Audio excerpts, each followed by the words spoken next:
Здравейте и весели празници! Аз с вас е Диана Димова Тракси и днес ще говорим какво да изберем за подарък за празниците. Предлагам ви да разгледате няколко картини, които аз съм подбрала като подходящи подаръци за сегашните коледни и новогодишни празници. Тук имам един зимен пейзаж, който е рисуван с масло върху платно и отразява реалистична картина на зимата. Има много замръзнало езеро, много сняг, връбчета. Тук има две хубави уютни къщички и в общи линии показва колко много топло може да ни бъде в студените празници. Тази картина се предлага в оригинал, но ако нямате възможност да купите скъп подарък, бихте могли да си я купите и като принт. Принта го предлагам в рамка, напълно готов, така че бихте могли да зарадвате вашите близки.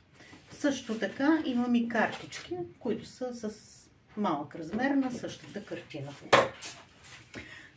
Много често, когато става въпрос за празниците, за новата година, става въпрос и за борбата между доброто и злото, тъй като някакси хората възприемат, че лошото си тръгва, идва доброто и винаги има един такъв момент на разлика, на борбата между доброто и злото.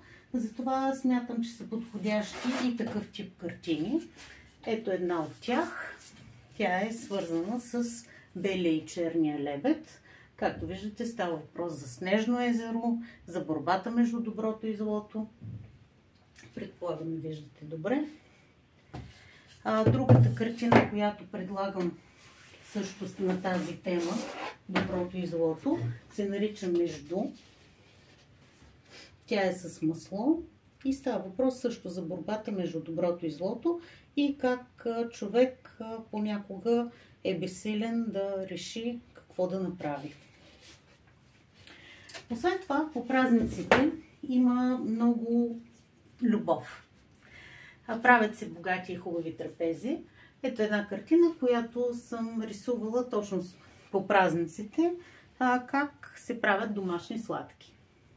Тя е с масло и смятам, че е доста подходяща за празниците. Ето, може да я видите. Реалистично. Другото, което бих могла да ви предложа, е картина, свързана с любовта. Тя е снежна. Казва се "Ние двама не спим, през града си вървим" и е вдъхновена от една случка на мен и моя съпруг през една зимна вечер. И по време на празниците много от подаръците, разбира се, са за най-малките. Ето една такава картина, която с огромно удоволствие децата биха гледали в своята стая. Тук имаме една прекрасна заспала рижа хитруша, хубави леко наваляли снежинки и изобщо прекрасна детска картина.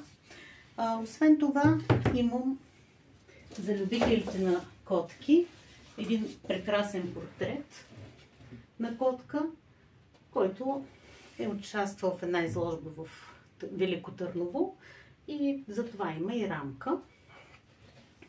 Той е също с масло и е доста голям, както виждате. Повечето неща, които ви показах, съм предвидила да имат принтове и картички. Така че бихте могли съвсем бюджетно да купите картина или пък принт. Ето още един от принтовете, които предлагам. Картината отдавна вече е в частна колекция, но принта става въпрос за Снежна нощ. С вас беше Диана Димова Тракси. Ако искате да направите подарък, картина или пък принт, може да разгледате сайта traxi-art.com.